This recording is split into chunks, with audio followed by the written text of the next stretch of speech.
Hey, this is Trav here, and this podcast relies on the good people who help support this podcast on Patreon, and I'd like to give a big thank you to Bill, Bree, Brendan, Grant, Lisa, Mog, Dan, and Paula. Thank you so much, and here's the show.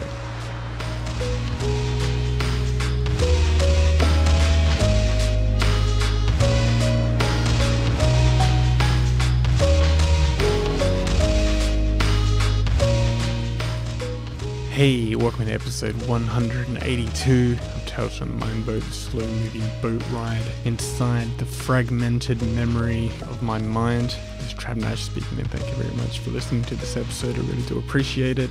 Today's show is all about memory, the past, where it all began, and hopefully where it won't end for a while. So it's a good show, and all you need to do is sit back, relax, consider the coming summer months as we set sail.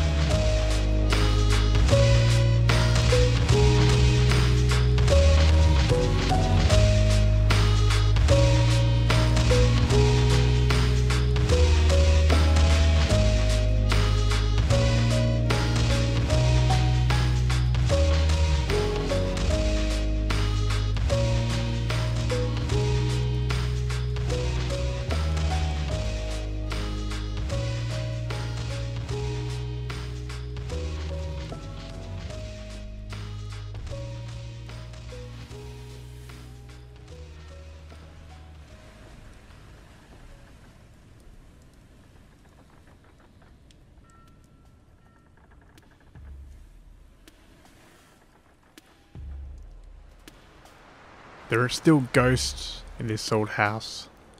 The floorboards creak like they are in constant pain from being stepped on, and the sliding glass door rumbles as it slides along where the carpet meets the lino. Bad vibrations fill this empty room now. They've taken up residence and have expanded into every corner of every room. Echoes of past wars and conflict rise like dark bubbles from the small cracks on the skirting boards, and once free, fling themselves into walls and bounce like ping pong balls that are constantly slapping you in the back of the head. Each hit chips away at your defenses. Those memories you have are fortified and protected for years.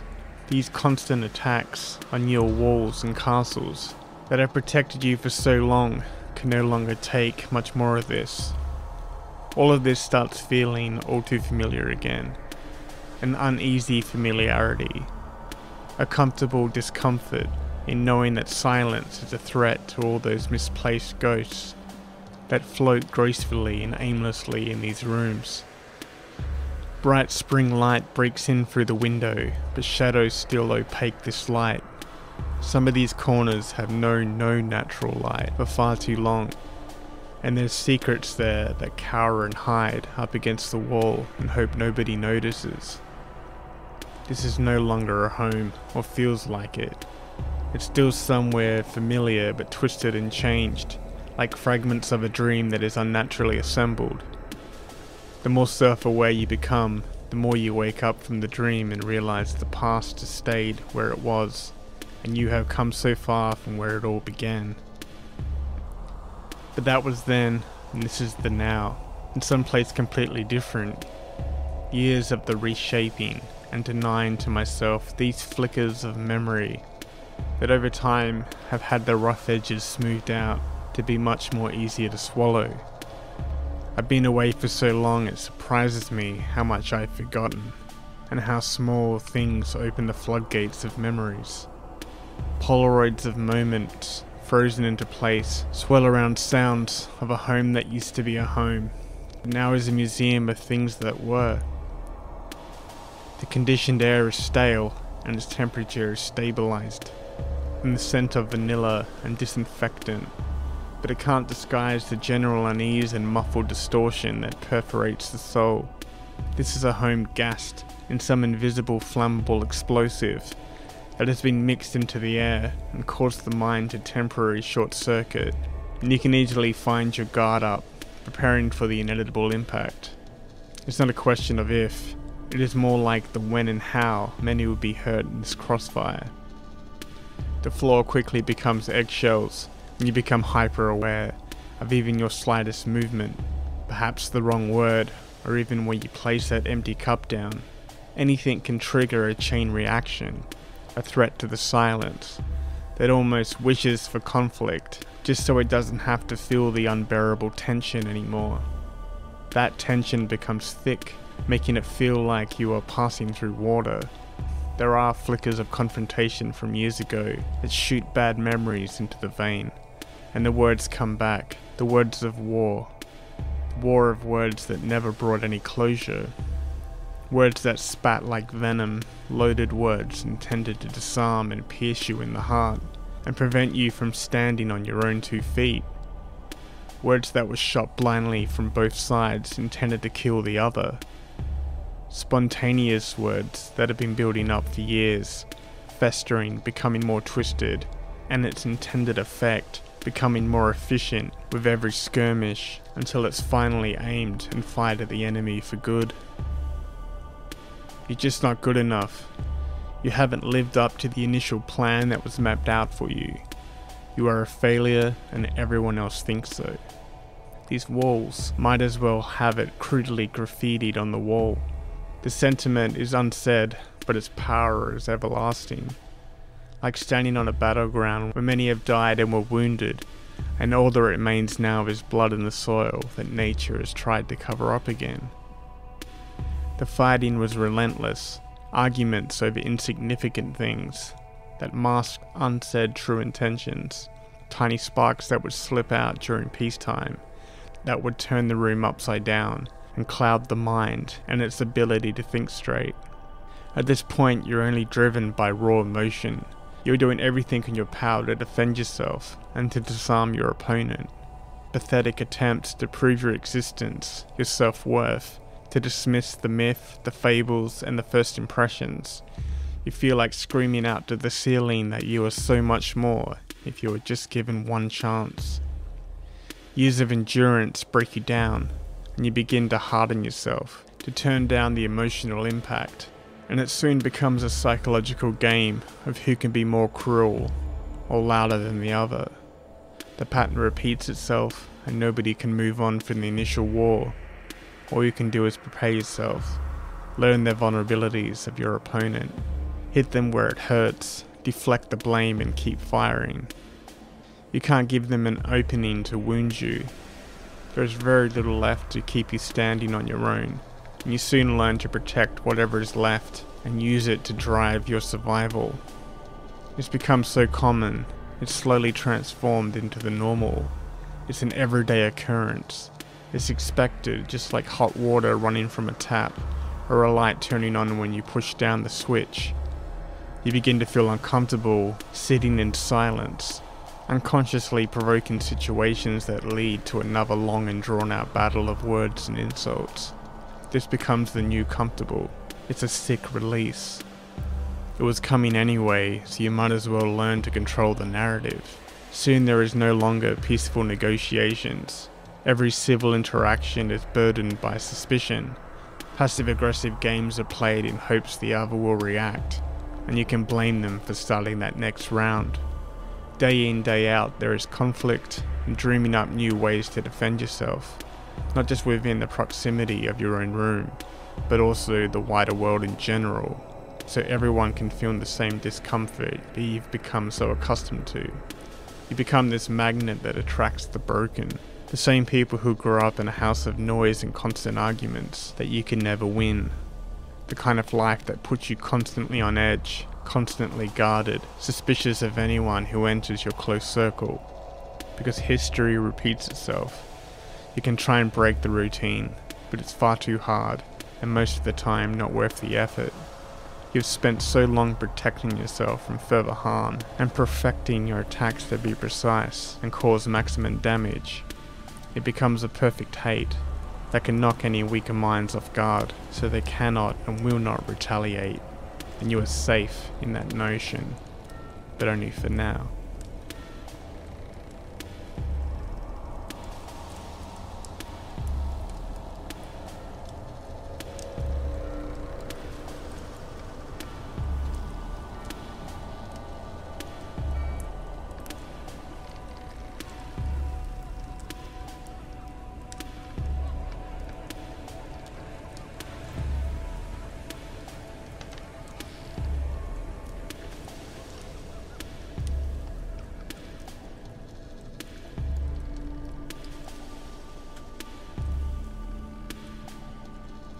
It surprises me how long I let that define who I was, and how much self-loathing I carried for so many years. A feeling that I never did deserve anything good in life.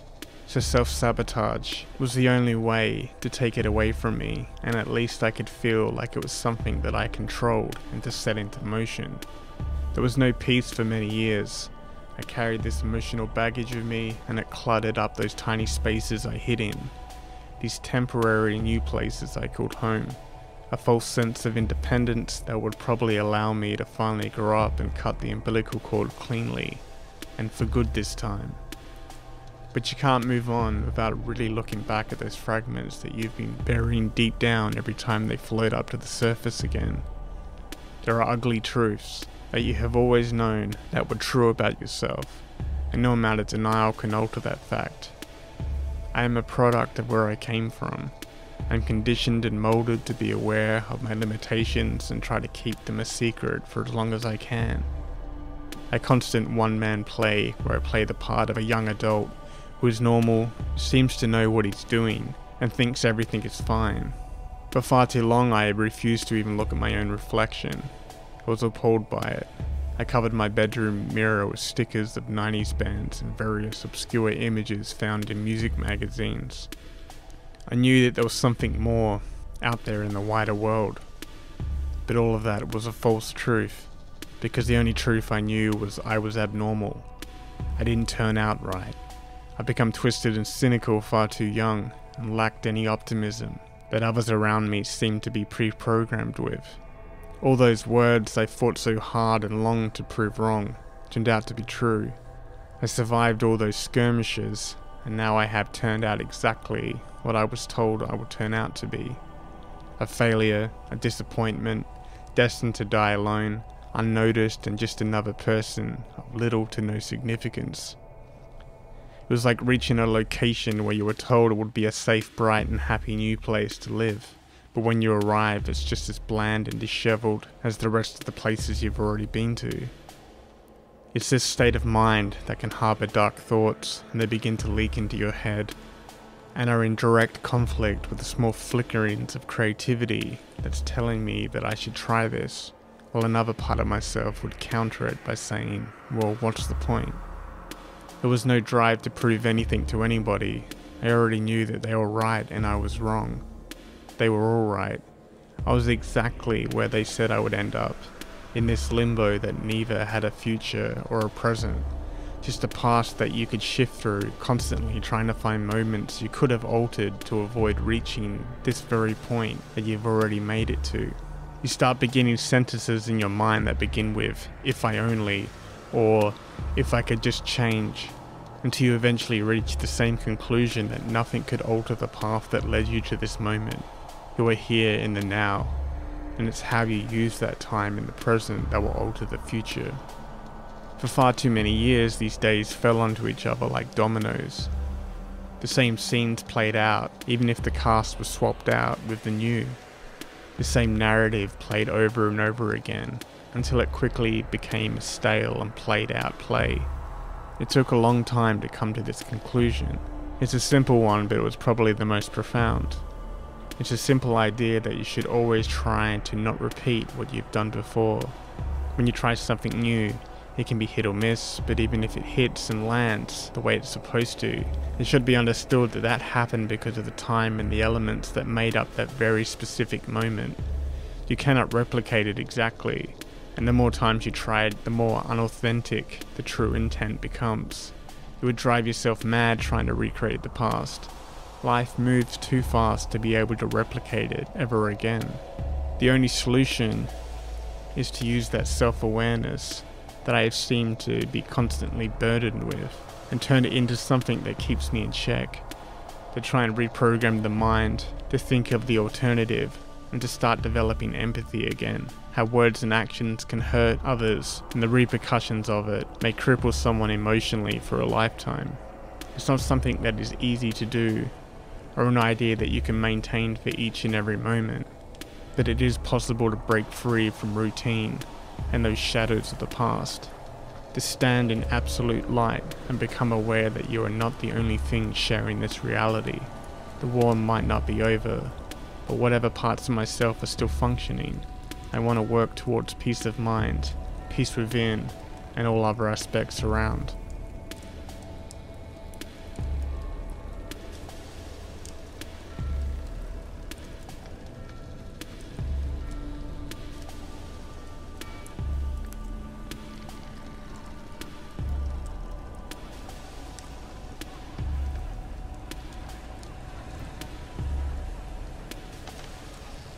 After all these years, there are still ghosts in this house. This former home where I grew up and eventually left behind. Even now when things are different and it's peacetime, I can still never really feel comfortable. Things have changed so dramatically. This no longer represents what it used to look and smell like. But the unease and discomfort will never be truly removed from this place. Its presence lurks like an invisible air shark sliding through the halls at furious speed and dangerous sharp teeth. Words loaded in poison are still bouncing between walls and ceiling, still looking for a target to hit, even after all these years. The energy causes a tiny ring in your ear, and it's like a reminder that maybe in some ways I never really left, or there are still parts of myself I can never change, and it all began here. It still affects me, rattles the bones, mixing up the butterflies and wasps that are swarm inside of me. The past has now been repainted, and old appliances have been upgraded and replaced with modern streamlined one-touch alternatives. But the past is the past, and it will always remain. Still choking up the lungs that make your breathing tremble a little, like when your face is stained in tears and you forget to breathe. The windows are left open to allow the fresh air to push the old out, but it will never leave. It lingers, and holds on to the small fragments of things that will never change. The scars of war cannot be painted over. The lawn still grows wild and untamed no matter how many times you spend shaping it into the perfect representation of normality. The feelings and vibes still live on. Still are up to mischief and feed off conflict and subtle passive aggression interactions. It's easy to forget I was ever here, and all the good and bad times have now swelled together to make it hard to distinguish one from the other, but it still affects me. It fills me with a deep sadness, a realization that this was never really a home, and it's taken me this long to understand this. I was only visiting, and soon I'll return back to where I worked hard to make a new start, a new type of home, where the past is no longer relevant. It's not defined by a specific time, or even a moment. It's where the present exists in the now, and is constantly being rewritten. It's where those who matter the most are, and I honestly don't feel guilty anymore, because I feel like I deserve to be happy. I deserve to be loved and at peace in my little corner of this insane world.